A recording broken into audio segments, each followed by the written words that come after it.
Vamos a incursionar en una de las temáticas para nosotros más centrales dentro de responsabilidad social comunicativa y es precisamente la salud. Pero la salud en este tiempo tiene distintas variantes y a mí la verdad que me pareció muy, pero muy interesante lo que nos ha mandado la gente de ALCLAC sobre verano y cerebro, cuidar la salud neurológica, ¿no? Que tiene mucho que ver y que a veces lo dejamos de lado. Bien, el doctor Máximo Zimmerman es director médico de ACLA. Máximo, un placer recibirte. ¿Cómo estás? Guillermo, el placer es mío, bueno, a disposición y gracias por este espacio, ¿no? Bueno, bueno, nos interesa muchísimo poder ahondar, poder...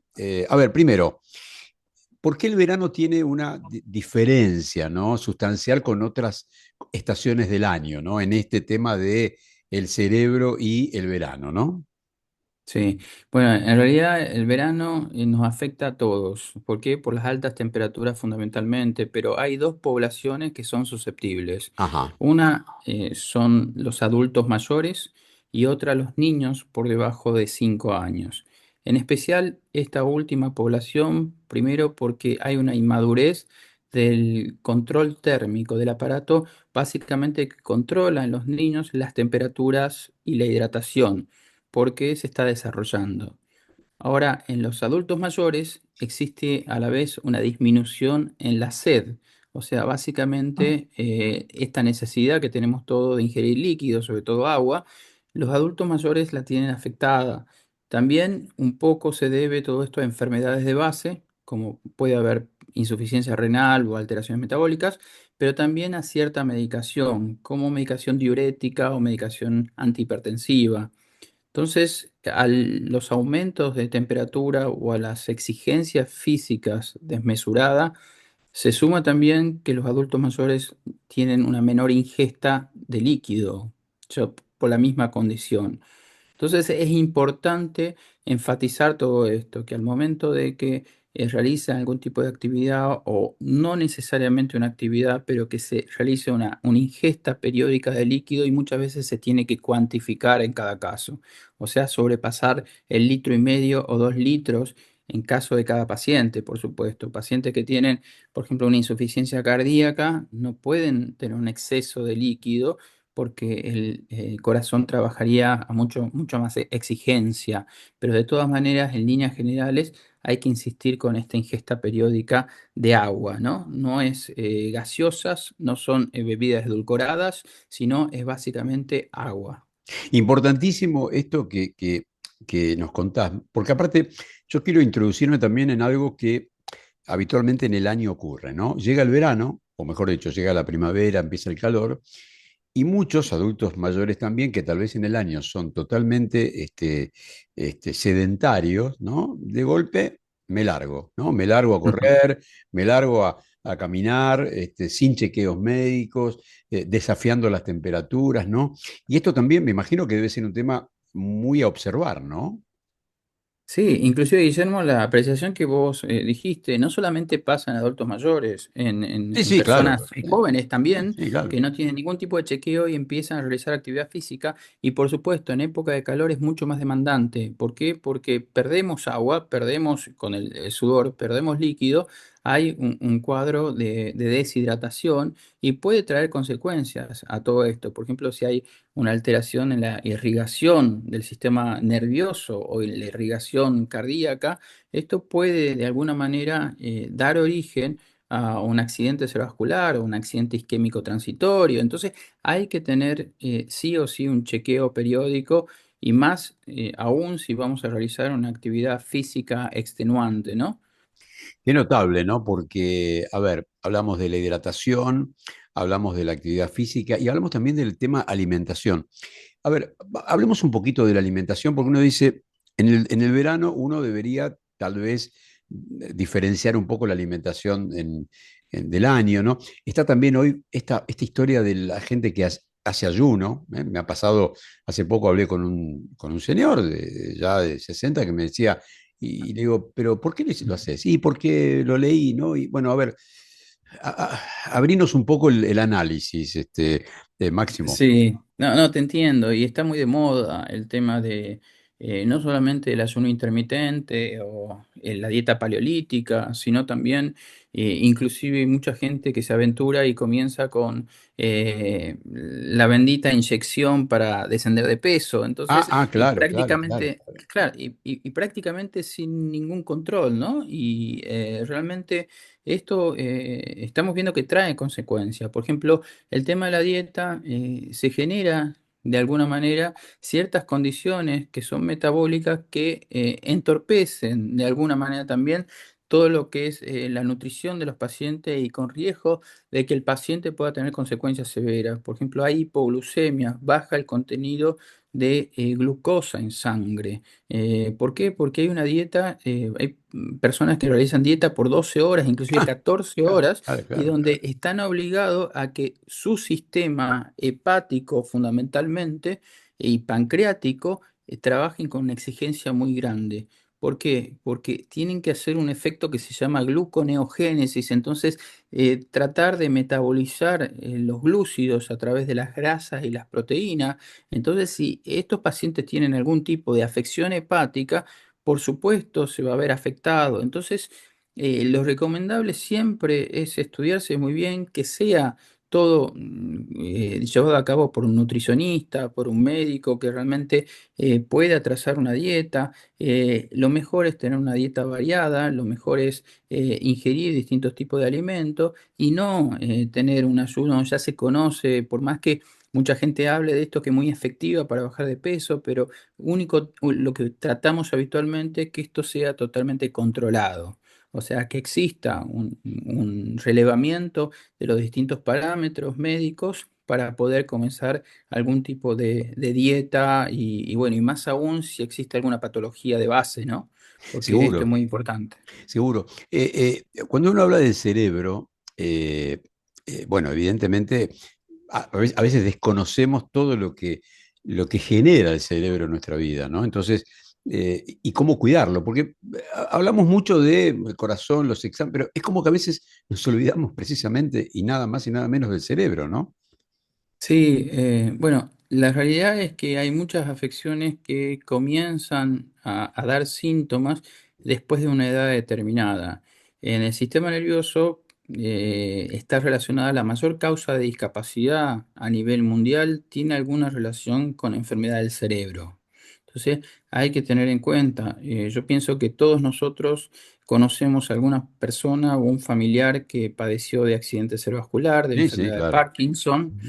o que haya tenido, por ejemplo, un traumatismo cráneoencefálico severo, o que tenga crisis convulsivas, epilépticas. Entonces, es importante tomar conciencia de todo esto. Y aparte, después de cierta edad, es importante que se aparecen algunos síntomas neurológicos, desde dolores de cabeza, repetición, que no son habituales, ¿no? O que aparecen, por ejemplo, fosfenos, fotopsias, destellos luminosos, o una sensación de fatiga mental, o una sensación de pérdida de la atención, de la concentración. Realicen una consulta a un neurólogo o a un médico general, que el médico general posteriormente seguramente lo deriva a un especialista, pero hay que tener en cuenta todo esto. ¿Por qué? Porque la mayoría de las enfermedades degenerativas del sistema nervioso central aparecen después de cierta edad, después de los 60, 70 años. Y a la vez, las enfermedades vasculares del sistema nervioso central también, si bien pueden aparecer en todo el transcurso de la vida, son más frecuentes después de los 60 años, ¿no? Correcto. Eh, Voy a hacerte dos preguntas. Por un lado, ¿cuáles serían los exámenes o los chequeos más habituales que uno debería tener en cuenta en el tema cerebro? Y segundo, hablemos un poco del descanso también, ¿no? Algo que Ah, parecería como que en nuestra vida pasa, ¿no? Así como que sí, ¿no? sí, totalmente. Bueno, los chequeos importantes en todo esto, hay que tener en consideración los chequeos que afectan la salud vascular en el sistema nervioso. ¿Por qué digo todo esto? Porque son dos órganos que se ven afectados con iguales factores de riesgo. Estoy hablando del corazón y del sistema nervioso, del cerebro. ¿Por qué? Porque hay que controlarse la presión de manera rutinaria, hay que controlarse, hacer controles de glucemia de manera rutinaria para evitar o poder diagnosticar de manera precoz si somos diabéticos o no, control de colesterol, triglicéridos, de ácidos grasos también de manera rutinaria. Hay que trabajar sobre el peso, la obesidad y el sedentarismo, que son factores de riesgo muy importantes. Entonces, por otra parte, hay ciertos factores de riesgo que tienen que ver con la herencia, Ajá, congénitos, ok. que si mi padre, mi abuelo tiene antecedentes vasculares, y si cuanto más precoz es todo esto, de alguna manera, probablemente yo sea un candidato también a desarrollar alguna afección vascular, tanto del sistema nervioso central como del corazón. Entonces, hay que tener un cuidado sobre todo esto. Primero, porque es prevenible. Si nosotros lo agarramos a tiempo, podemos evitar un accidente cerebrovascular, podemos evitar un infarto agudo de miocardio. Y segundo, también que es importante, que son factores de riesgos que son reversibles. O sea, la presión arterial, si nosotros tratamos oportunamente, o sea, hacemos ejercicio físico, puede mejorar. La glucemia, si la tratamos también, va a mejorar. Pero la obesidad, el sedentarismo, no tenemos que tomar ninguna medicación. Y si podemos hacer una dieta variada, por supuesto que sea rica en omega, en pescados, en legumbres, en vegetales, también puede cambiar nuestra consideración. Por otra parte, como si esto fuese poco, también se vio que esta dieta, que es muy semejante a la dieta mediterránea, también es un factor protector para el desarrollo de enfermedades neurodegenerativas, como la enfermedad de Alzheimer, la enfermedad de Parkinson y algún otro tipo de demencias. Entonces, es importante que el cuidado físico, el ejercicio físico, la dieta sana y variada influyen en nuestra calidad de vida y por supuesto en nuestra salud cerebral. Esto Seguro. es una cosa. Me quedaba el tema del descanso, ¿no? De Claro, cuánto debemos dormir, cómo dormimos, ¿eh? sí. En esta vida tan, ¿no? Que llevamos tan alocada, ¿no? Totalmente, en la vorágine que vivimos día a día y con el estrés que se suma, por supuesto, el sueño se ve de alguna manera afectado. Y esto tiene que ver también en la sociedad moderna en la que estamos inmersos, como decías vos, pero también tenemos que encontrar siempre un espacio para poder descansar. Lo ideal, no hay una regla estándar para cada persona, eso también hay que saberlo porque va cambiando de acuerdo a la edad. Lo que comúnmente sabemos todos es que a medida que envejecemos dormimos menos. Y es verdad, porque nuestro sistema nervioso se va adecuando y la necesidad de descanso van cambiando. Pero lo importante es que ese sueño sea reparador. ¿A qué me refiero con todo esto? Que cuando al despertarse al día siguiente tengamos esta sensación de descanso del día previo. Entonces tenemos que tratar de generar un espacio donde el sueño sea realmente importante. Es decir, yo sé que es muy difícil ahora, es no dormir con el televisor al frente, evitar los ruidos molestos, tratar de generar un hábito en el sueño, es decir, que sea una hora determinada a la que voy a dormir y la que me despierto sea más o menos constante. ¿Por qué?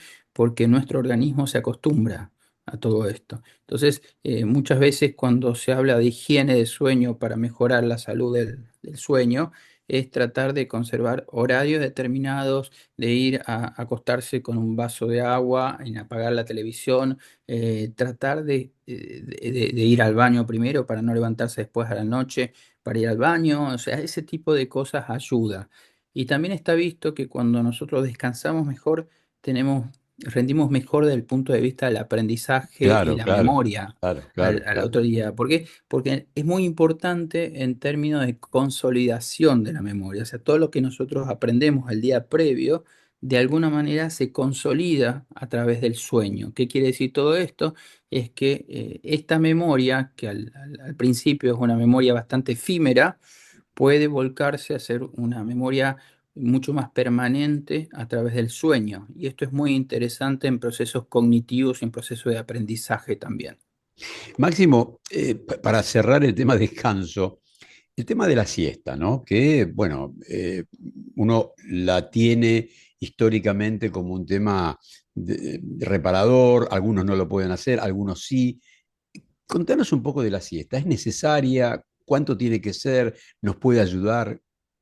Es muy interesante lo que planteas, Guillermo. Vos sabés que hay un trabajo básicamente que se hizo en Cambridge hace un tiempo ya, pero lo que se vio es que empezaban a aprender, había una secuencia determinada de aprendizaje. Y en ese momento, con la secuencia de aprendizaje, un grupo de voluntarios, porque eran personas sanas, lo que hacían es que después de plantearse esta secuencia, tenían lo que se conoce como un power nap, como una siesta reparadora. Entonces, ese power nap que tenía media hora de duración, lo que querían observar es que si esta secuencia que habían aprendido 2 horas antes tenía algún tipo de diferencia con la siesta o no. Y mientras realizaban la siesta, hacían un proceso de determinación de funciones cerebrales con medición de actividad eléctrica en regiones que están muy relacionadas al aprendizaje.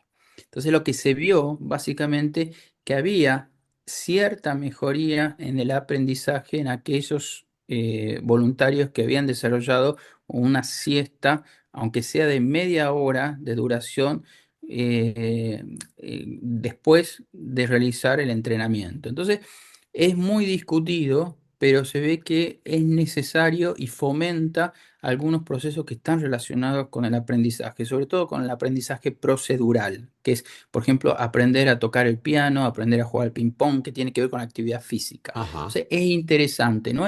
Es interesante. Ahora, no hubo una deprivación de sueño en ninguna de estas personas.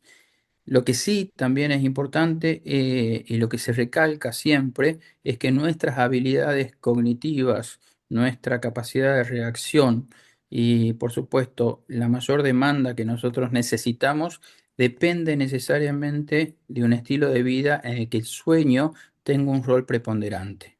O sea, por eso se habla de que el sueño es necesario y por lo menos 6 horas de sueño es necesario en todas las personas. Este sueño puede ser repartido o puede ser también durante la noche, ¿no? Bueno, Máximo, doctor Máximo Zimmerman, gracias primero. Nos dejaste mucho, mucho para pensar, para reflexionar y para accionar, ¿no? Porque de nada sirve escuchar y después no tomarlo en cuenta. Agradecerte fundamentalmente, agradecer por supuesto a ACLA y a nosotros nos importa cuando podemos aprender a sentirnos un poco mejor. Así que un abrazo muy grande, ¿eh? Guillermo, muchas gracias a vos, muchas gracias a la audiencia y bueno, quedo a disposición para futuros encuentros.